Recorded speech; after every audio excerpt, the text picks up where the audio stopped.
How do you do? Jen and Cam feel it would be unkind to present this program without a friendly word of warning. We are about to unfold our true crime podcast, a podcast of lifelong friends who seek to examine crimes which were committed without reckoning upon God. The discussion will be frank, and the subject matter will be of a grim and violent nature. I think it will thrill you. It might even horrify you. So, if there are young children listening, or if you feel unwilling to subject your nerves to such a strain, now's your chance to, well, we've warned you.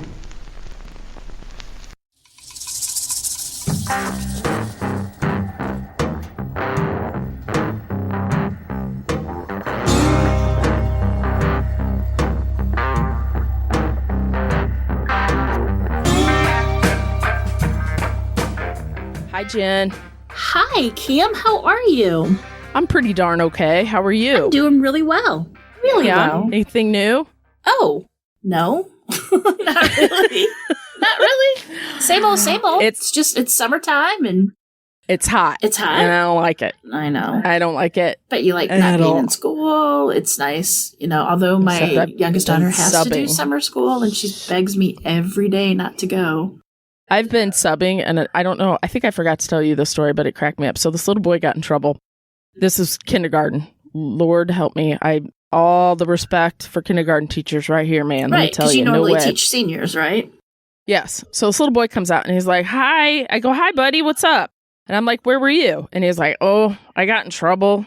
I go, well, what'd you do? Because the principal walked him out to the playground. We were at recess.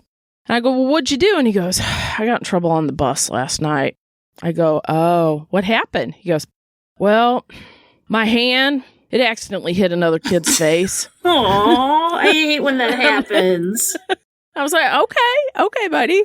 And he just said it with just sheer determination. Like it was just, I'm sorry that you ran into my fist, right? So, little cutie. They're cute as can be, but boy, woo. Yeah, they're high energy. So, I can't even remember how much work they were. So yeah. Kudos to kindergarten teachers everywhere. Kudos to all parents and teachers. All deserve a slap on the back, not the face, on the back. That's awesome. My hand accidentally hit his face. I have a case for us today. Yep. All right, here we go. Ready? Mm-hmm.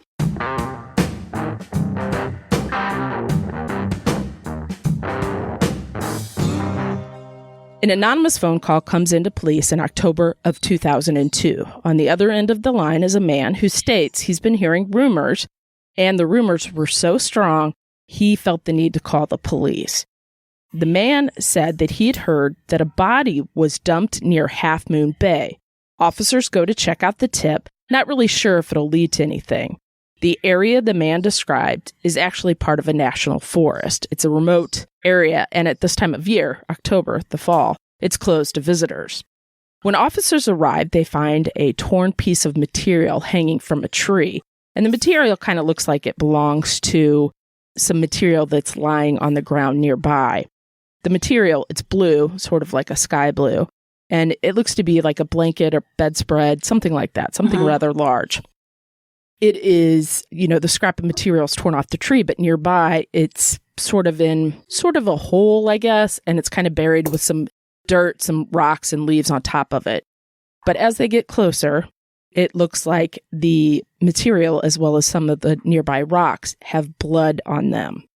It's also obvious that whatever this is has been here for a while. Police aren't sure what they have found, but they know it is suspicious, to say the least. They work to secure the scene and call for backup. Detectives arrive and work the scene. As they move the rocks, they know that the 911 call was not just a tip, but was actually responsible for leading investigators to this body, meaning that was not a rumor, it was all true. Under the debris, officers find the body of 17-year-old Gwen Amber Rose Araujo. Her body had been outside for a long time, and it was clearly not in good condition. Animals had torn apart much of her body, but what was clear was that the wound on her head was indicative of blunt force trauma to the head. A rope was found on her, and there was a mark around her neck, indicating that she had probably been strangled at some point. As officers are waiting for the medical examiner, they continue to look over the scene and they find a purse near the body.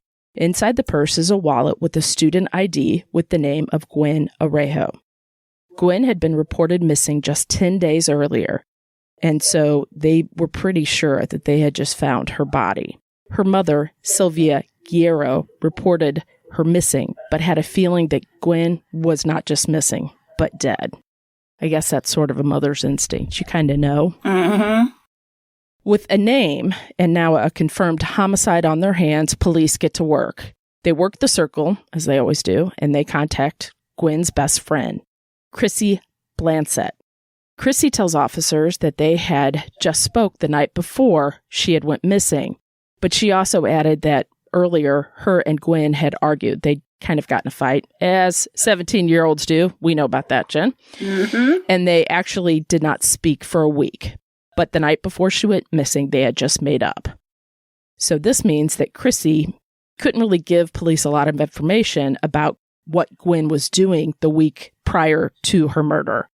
But she did have some information that they thought may be useful.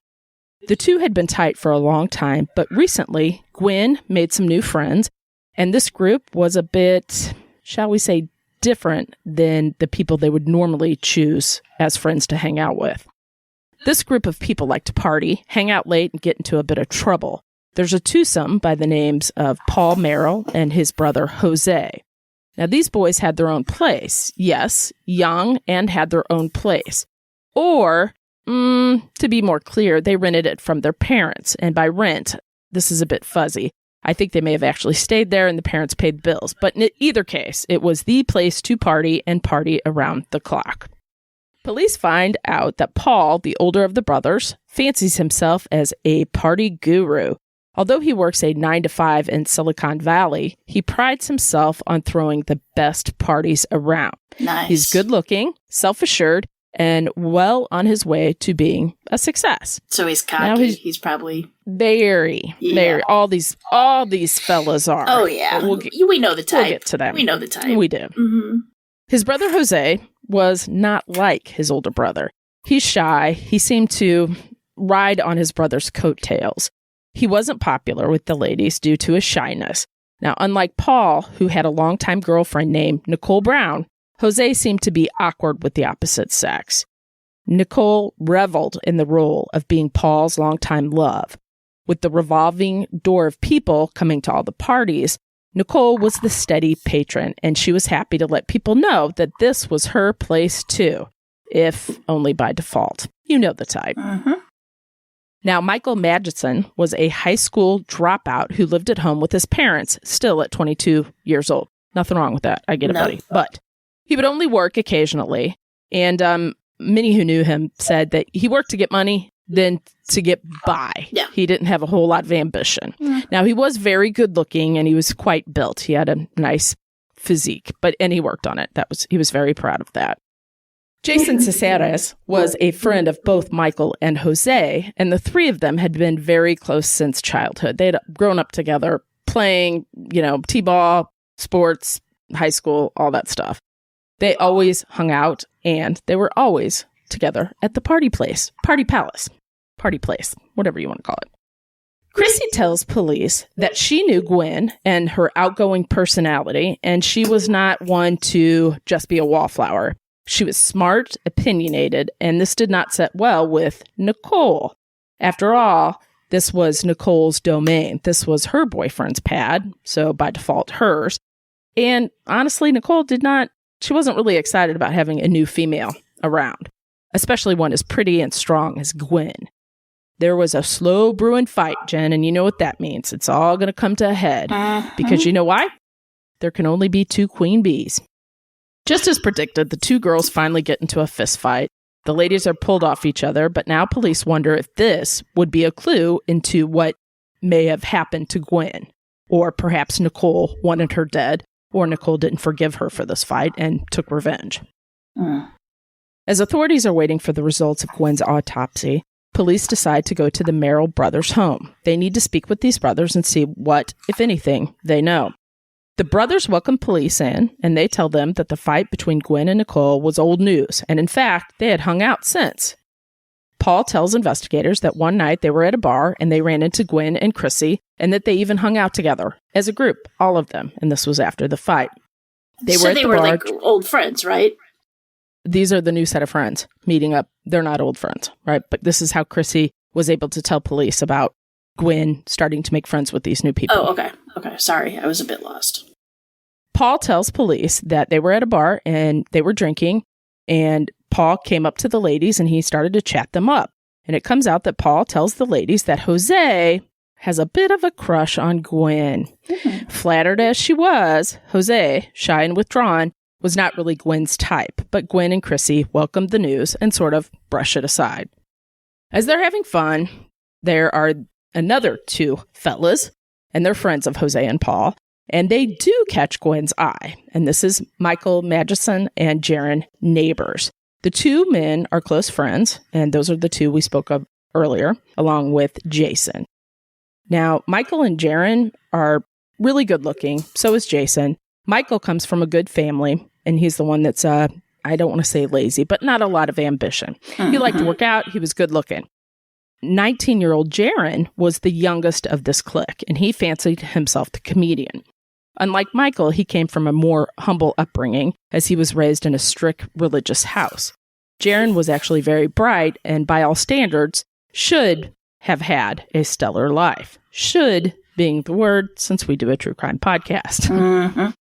Chrissy tells officers that they're hanging out, having a great time, and Michael, Jason, Jaron, and the younger brother of the Merrill brothers, named Emmanuel, comes to hang out with them as well. They're all hanging out at the bar. As the party continues, the ladies actually are invited to come over to the house to party, right? Mm-hmm. They comply, and they head over to the house.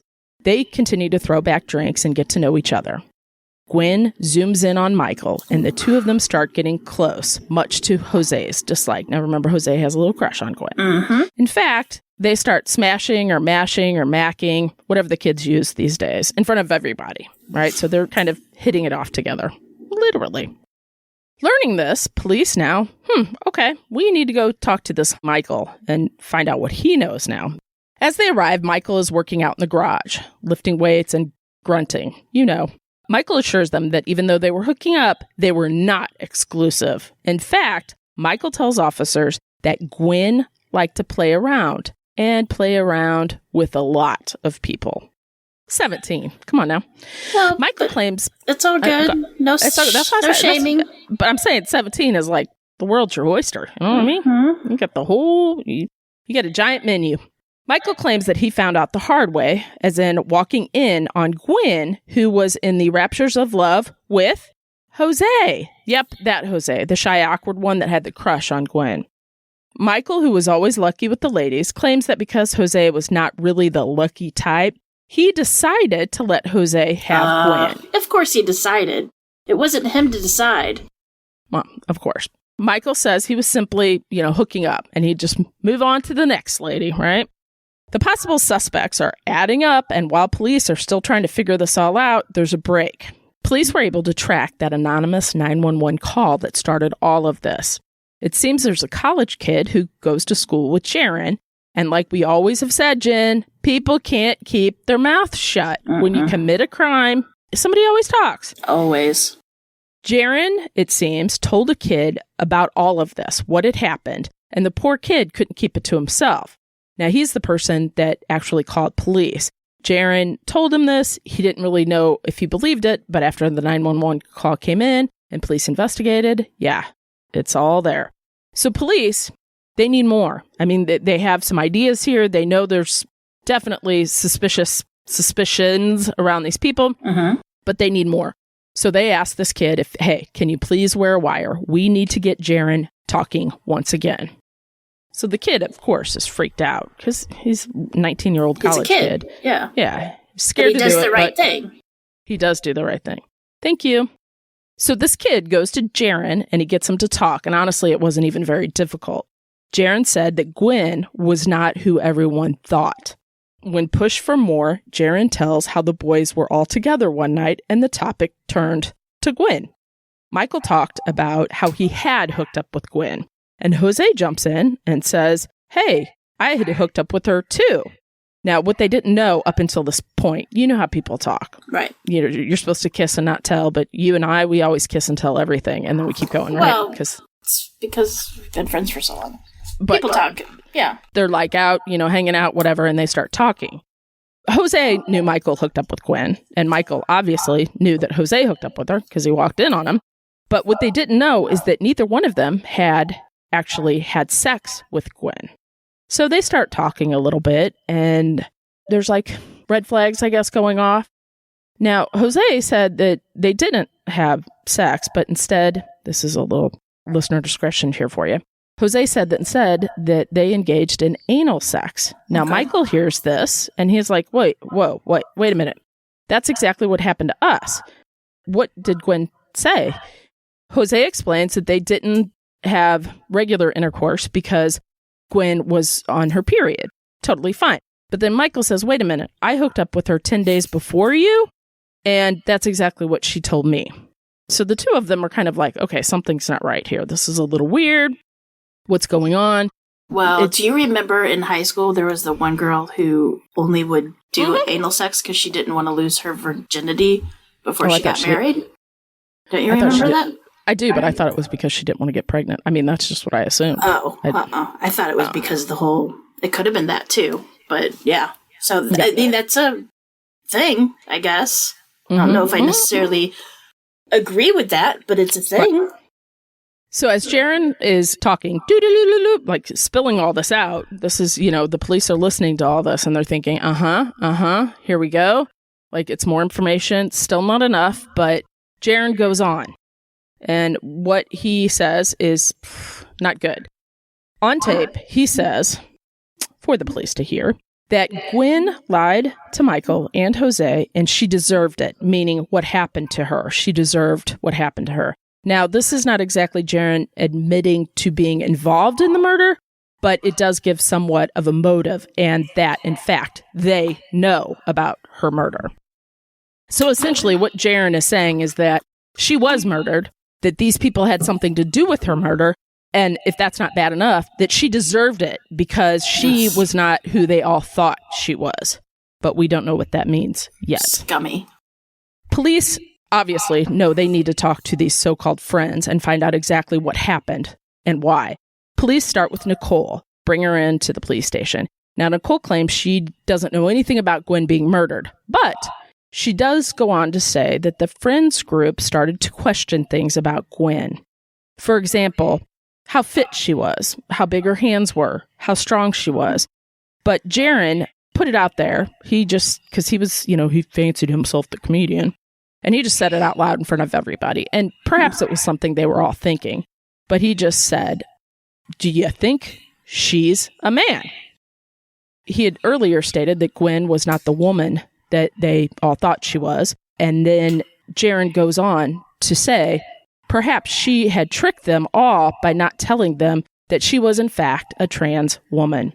The group blew it off and laughing, saying no way. I mean, obviously, Mike and Jose hooked up with her. And Gwen was way too beautiful and self-assured to be not who she said she was, not who she presented herself as, in their mind anyway. So they thought she was too beautiful to be a trans woman. Yes. Yeah. There's Stupid. no okay. Yeah. All of this conversation is taking place before Gwen is about to arrive at this party. And we know, we've talked about the, is it herd mentality? That, you know, two of these men who fancy themselves macho and men's men, right, hooked up with Gwen, and now somebody's questioning if Gwen is a trans woman. So, of course, the, I guess, anxiety, the stress, all of that is kind of circling the herd mentality of, no way, you know, we're too cool to we know what we're doing. Gwen arrives to this party. She was due to come, and she arrived to a group of people who quit talking and kept staring. There were hushed whispers and critical stares, but the silence was broken when Jose blurted out, "Gwen, are you a man?" And that's a quote. I can't imagine the heart palpitation. Is unreal. I just like with these, you know, I don't know, scary. So Gwen is understandably shocked and nervous, asking if it was a joke. It was becoming tense, and Gwen tries to make her escape, only to be stopped by Michael. Now, Michael, remembers 22. He works out. Gwen's 17. And not huge, not a big person, right? Tempers are flaring at this point, and Michael is sure that he's going to find out. He's going to find out what Gwen has. So he drags Gwen into a back room, and he is trying to force her to disrobe. He's trying to take her clothes off, and he's pinning her down. She's crying. She's screaming. When, I guess, I don't, if this is a bad thing or a good thing, Nicole storms in. She can't stand the screaming, and I think Nicole sort of put herself in the situation that Gwen is being manhandled by this big guy. And, I'm going to stop this. This is ridiculous. I'm going to stop this. So Nicole goes in the room and she talks Michael into leaving. And the whole idea here is that Nicole was thinking, I'm going to talk to Gwen and she can show me, this is so bizarre, she can show me her lady parts and this will all be put to rest. Well, instead, Gwen confessed to Nicole that she was, in fact, a trans woman. Nicole exits the room and informs the rest of the group. Now, at this point, Nicole tells officers that she and the rest of the group were okay with this new information. However, Jose and Michael flipped out. Now, at this point, it's a tornado and it is spinning out of control. Gwen was trying to sneak out and Michael punched her to the ground. He gets on her. He starts just punching her in her face, in her chest. While this is going on, Nicole, she left. She's like, I can't see this. I cannot condone this. So she leaves the house, and she actually left poor Gwen behind. This was the fatal mistake for Gwen. She had nobody there to help her. Detectives, at this point, they learned all this from Nicole. They head over to the morgue. They want to see if they can confirm Nicole's story. The cause of death was determined to be asphyxiation from strangling, along with blunt force trauma to the head. The coroner confirmed that although Gwen lived life as a female, she had been born male. Gwen had told her mom and close family at age 14 that she was a girl trapped in a boy's body, and from that day forward, started to live life as a girl. Her family was actually, mother, I love her. She's very accepting. I mean, she's mom. You have to love your kid no matter what.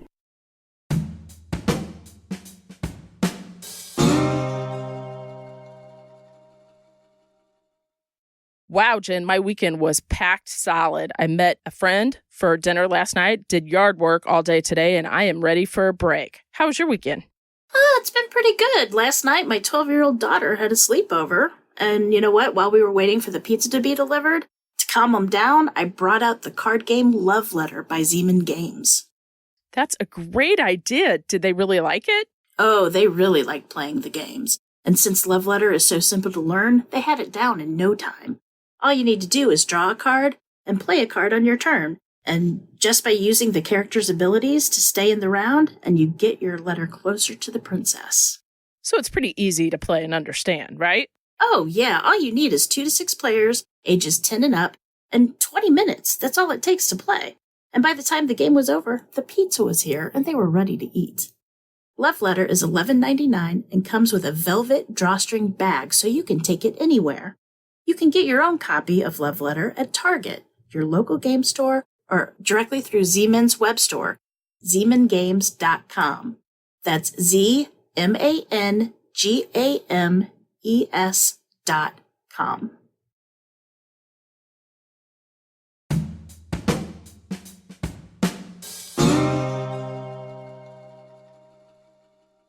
Police now have a motive, and they need to get them all for the murder of Gwen. Thinking their best chance would be to get Jaron to flip, since they actually have him on tape, not to mention he's the youngest. The idea is that perhaps he'll rat them out in exchange for a deal. Officers pull him in, and they play the recording for him. With the possibility of prison time, Jaron sings like a canary. Jaron tells them that Michael slugged Gwen pretty hard at first, and she was incoherent, but still alive. She was pleading with Michael to stop. Jose then grabs a pan from the kitchen as she is lying on the floor begging for her to live and for them to stop, that she has family. Jose slams it into her head. Jaron said at this point, they drag her out to the garage. Michael places a rope around her neck and strangles Gwen to death. Gwen succumbs to her injuries.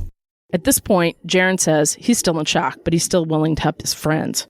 After Gwen died, the men get a blanket from the house and they wrap her body into it. They put her into Michael's truck along with some shovels. Jaron said they drove over 3 hours to a place that they felt was secluded enough. Now, during the trial of the testimony, and I need to interject this here, it was at this point that some of the testimony from the killers deviated. One said that they were all there together. Another one said that Jaron and I believe it was Jason drove another truck to get shovels to meet back up to help, get rid of the body. Another one said it was not a frying pan from Jose, but a shovel. It's a little, you can read the testimony should you care to, but I wouldn't. It's terrible. Once they were at the secluded site, they dug a makeshift grave and placed her body into it. They then made a pact to never tell anyone about this night and what had happened. However, Jaron broke that pact just about a week later when he told one of his college buddies. With all this information, police arrest Jose Merrill, Michael Magistran, and Jaron Neighbors, along with Jason Cesares, for the murder of Gwen Araujo. Paul and Nicole were not charged in the case. Jaron Neighbors pleads guilty to voluntary manslaughter in exchange for his testimony against his friends. He was sentenced to 11 years. Michael Magidson was convicted of second-degree murder and was sentenced to 15 years to life. Jose Merrill was convicted of second-degree murder and was sentenced to 15 years to life as well. In a loving gesture and a testament to Gwen from her mother, who always loves her and loved her, after she departed this life, her mother had her name formally changed to Gwen Amber Rose Araujo on June 23, 2004. Jen, the reason this case is so important is because it did lay some groundwork for change, for hope.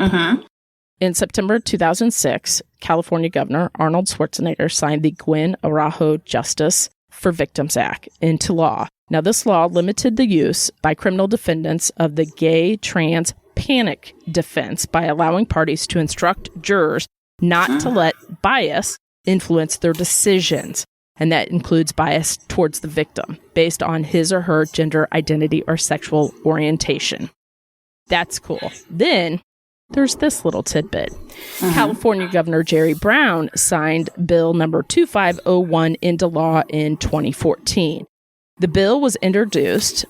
As the bill was introduced, he cited the murder of Gwen Araujo, as well as the murder of a teenager by the name of Larry King. Now, here's where I have to tell you, if you've not watched the documentary Valentine Road, it is a must-see. Larry was a gay 15-year-old kid who was murdered by a classmate. The trial defense used gay panic defense, which stated that Larry was pursuing this classmate and embarrassing him, leaving him with nothing left to do but kill him. I hate those kind of defenses. The dead aren't there to protect, to say anything. Bill 2501 restricted the use of gay trans panic defense by amending California's manslaughter statute to prohibit defendants from claiming that they were provoked to murder by discovering a victim's sexual orientation or gender identity. Thank you, Wikipedia. That's what these men did in Gwen's case. Now, here's how this shockingly ends. Jason Cesares was released from prison in July 2012. Jaron Neighbors was released from prison before 2016. Jose Merrill, and this is how come she is a saint, Jose Merrill was granted parole in 2016 with the support of Sylvia Guerrero, that is Gwen's mom. Michael Magidson was deemed not ready for release at his parole board hearing in 2016, and his request for parole was also opposed by Sylvia Guerrero. Michael was denied parole again in September 2019. I'm not sad about it. So that is the case about Heartbreaking Gwen. And like I said, if you've not watched Valentine Road, it's working with kids and having kids and just knowing kids. We've all been a kid. If we're sitting here talking today, we've all been a kid, and we all know how kids act differently. And like when they're getting embarrassed, if you're getting bullied, some cave in, and like crawl inside themselves and cry, and that leads to terrible things. While other ones are more like, okay, fine, I'm going to own it. And Larry owned it. And he, I think, how he acted was, proud of himself, bless his heart, and I think that, I don't even know, there's no words, but it's shocking, it's interesting, and you think that this happened a long time ago, and it did not. It was not that long ago. The violence against the transgender community has been rising, and it's absolutely astounding. Just some quick numbers that I looked up. In 2017, the New York City Anti-Violence Project claimed that there was 27 deaths of the transgender community, and that was the worst ever year. Until 2020, there was 44 transgender people that were killed because of their gender identity. Mm-hmm. And to me, that's unacceptable. It's totally unacceptable. And I think it doesn't bother your life at all. I was just going to say that. You know what I mean? It doesn't make your difference. If you know Jen and I, we're lazy. Okay, we mean well, but we're lazy. And I always think, like, how does this person affect you whatsoever? And even though the boys made out with Gwen, she's beautiful. I don't know what to say. Say sorry, not interested, and move on with your life. You don't have to kill her in a panic or because you're ashamed or you feel that you will be shamed. That's on you. That's not on her. It just kills me. And I also want to make real quick, 2021 this year, as of May 25th, there's been 27 deaths of transgendered people. It's difficult. It really is. I spoke with a transgender boy, and he can't wait to live his life as a full male. Mm-hmm. He is a full male now, but he can't wait to get the surgeries. Mm-hmm. And what he's gone through so far is heartbreaking. Mm-hmm. I had a former student, and he said that he talked to his mom, and he said, here's the deal. I can go on living as I was, but I want you to know I will commit suicide. I can't live like this, or I can become who I truly am. And he is super happy. He's a great kid. And I think any parent would rather have their child alive than dead. I just think, isn't that what we want for our kids? We want them to be happy, first and foremost, and also make a lot of money and take care of their mothers in their old age. But their old age. Anybody's sexuality or gender identification or what they identify as, it's only matters to them and them alone. I guess. Like I said, you and I are lazy. I got so much stuff going on in my life. Same. Happy that people are happy. I'm happy for them. I'm happy. I want them to be happy. I want them to live their best life. And be who you want to be. And let people be who they want to be.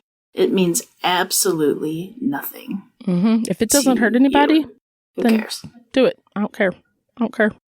And interesting story. So sad. So sad. Poor Gwen. Go watch the documentary. She didn't deserve it. She didn't deserve it at all. There is 2 TV shows on her. Let me think. Fatal Encounters, and then Murder Among Friends, and then there was a TV movie, a Lifetime movie, that came out in June 2006, and it was called A Girl Like Me, the Gwen Araujo story, and it starred J.D. Pardo and Mercedes Rule. Mercedes Rule was the mom.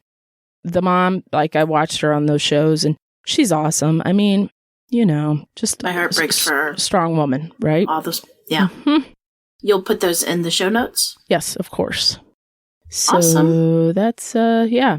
And like I said, make sure if you want Valentine Road, I think it was an HBO produced documentary, if I'm not mistaken. But, Larry was just a little sprite of a kid, itty bitty, not even 5 foot, I don't think, 15 years old. And this all also got me thinking about the Jenny Jones episode. And that was the same thing. The guy, it was the secret crushes. And he thought it was the girl next to him. And it was actually a coworker that was a guy. And he was so embarrassed publicly because that was revealed on TV that he actually murdered that guy 2 days later. So with Pride Month, Jen and I just kind of thought it was important to kind of shed some light on some of these stories you may not have heard about or known, And we are big allies of our LGBTQIA+ community. And if I got anything wrong, just let me know. So happy Pride. Yeah. And if we did get things wrong, It was totally our lack of knowledge on the situation. I was asking. I was asking Jen earlier. We were talking about terminology and things like that, and with knowledge comes change, which is great. But so I might have got some things wrong, and for that I apologize. All right. All right. Well, Jen, I guess I will see you next week. Same bat time, same bat channel, and until then, we will be here. Remember, lock your doors and keep passing by those open windows. Bye-bye. Love ya.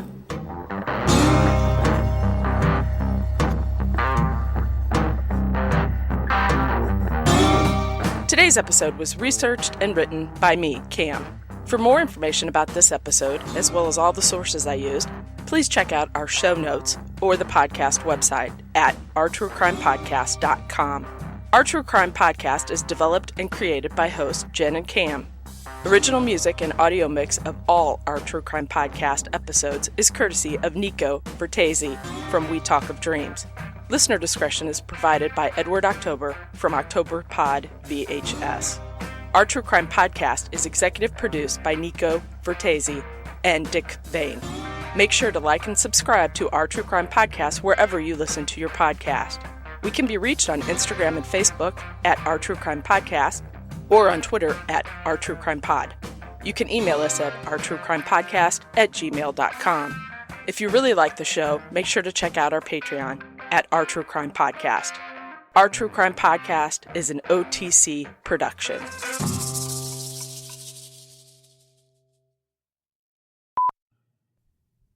Hi, Nico. Hey, Nico, sweetheart. How are you? I hope my sound's better.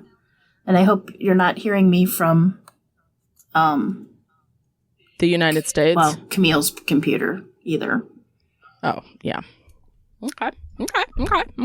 So the input and output is still really weird on my computer. I don't know, but at least I think I have the Behringer box working. So, I don't know, Nico. I have no idea. So, we've only been doing this 3 years. Don't expect us to know what we're doing. I was telling Camille, I feel like a young boy trying to have sex at the first time. I just keep putting in the plugs in holes and hoping it works. So, is this the right hole? Is this the right hole? Yeah, because I don't know. And when I play it back, it sounds fine in my headphones. So, but I don't have the trained ear as you do. I don't know. I'm confused. Help. Oh boy. Chalk that up to always. You know what I'm saying? Yeah. Whatevs. Although he works a 9-to-5 job in Silicon Valley, he prides himself on throwing the best parties around. Is it silicone or silicon? I always thought it was silicon. Silicone is what you put in your body. Silicon is the valley. Yeah. Hold on. My ear itches. I got bugs in my ears. I swear to God, I do. PronounceNames.com. This episode, as all of the others, are sponsored by PronounceNames.com. You know it, buddy. And we still get them wrong. That's what kills me.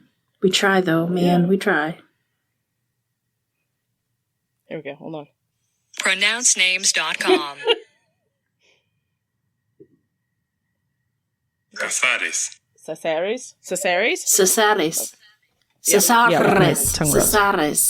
Roll that tongue, right? Learning this, police now, okay, we need to go talk to this hunky Michael and find out what he knows now. Maybe he has something to do with the disappearance of Glenn. Did the police call him hunky? Is that? No, I put that in there. Okay. Didn't know if that was in the official notes. He really wasn't that cute. Want me to take that out? I didn't think he was that cute, but then again, he's kind of a jerk. I would think he's a jerk. Put that at the end, Nico. I don't want to get in trouble due to my dim wits. Just saying. Let me say that again. Holy crap, I can't talk anymore. Sorry. Sorry. Hold on. Okay. I'm sorry. Let's go back here. I hate people. Not these people. Just other people. Yeah. And why did that person change their name? Like, come on. Why'd you do that? I don't know. What would be the reason for that, though? You know, if you're going to give this a bad review and create a fake account to do it, and then we call you out on the fake account, you keep the review, but then change the name. Like, yeah, okay, thanks. I appreciate that. Yeah. And I'm sorry if you don't know for this, and I'm just going to say it. Jen and I are not perfect. I mean, we like to think we are.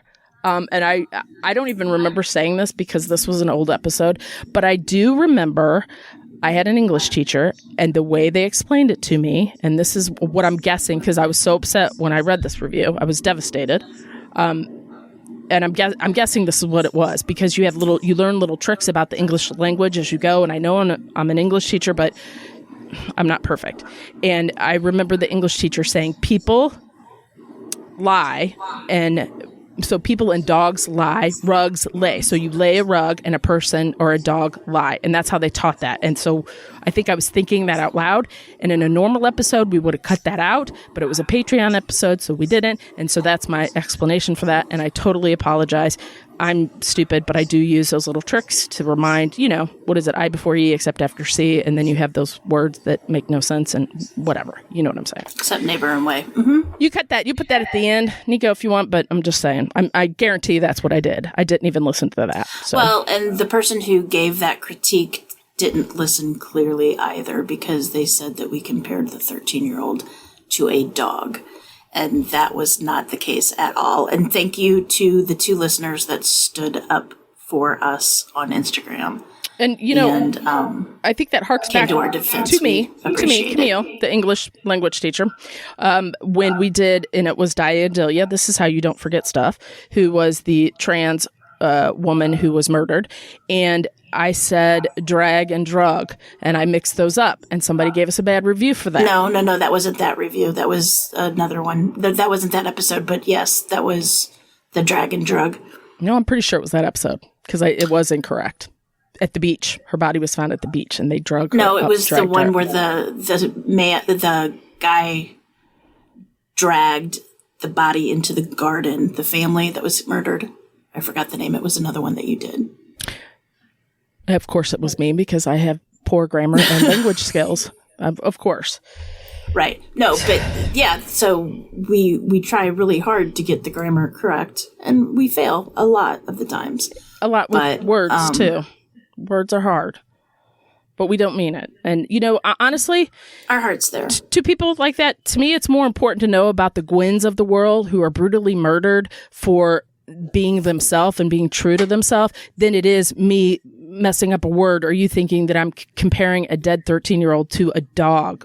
And that's on you. I'm sorry. That is on you. That is not me. Yeah. Well, I tell you what, it's done with. It's over with. We know what we did. Now I must say mess it up again on something else. So call me out on that. We don't have to hang our heads in shame. Our hearts are in the right place. That's what I said. I'd rather know. Everybody's a critic. I'd rather know about little Sarah Reardon or Gwen Araujo or anybody else that we cover. I'd rather know their stories and know that their name lives on for out there. And there's people that are like us and that we provide the story. And there's people that are thinking about them even though they're gone.